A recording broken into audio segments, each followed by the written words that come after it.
Kreu I grupit parlamentar I Partisë Socialiste, Taulan Dyballa, ka dhënë dëshminë e tij në gjykatën e posaçme kundër korrupsionit dhe krimit të organizuar në kuadër të dosjes së njohur si Partizani, një nga çështjet më të ndjeshme që po hetohet nga drejtësia shqiptare. Gjatë dëshmisë së tij, Balla ka pretenduar se procesi I privatizimit të ish kompleksit sportiv Partizani nuk është zhvilluar sipas procedurave ligjore dhe se përfitimet janë favorizuar nga lidhjet politike dhe familjare.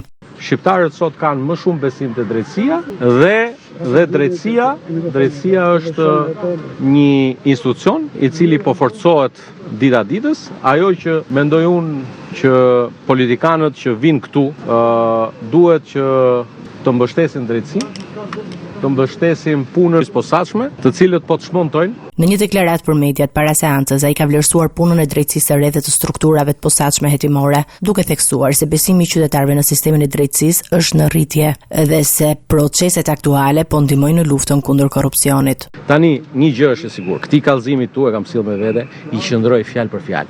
Ky është rasti tipik I korrupsionit të zyrtarëve të lartë, ku familjari jot shkon dhe u premton atyre që tu kthehet prona, u merr kontratën përpara me 5% dhe 5% që është korrupsion.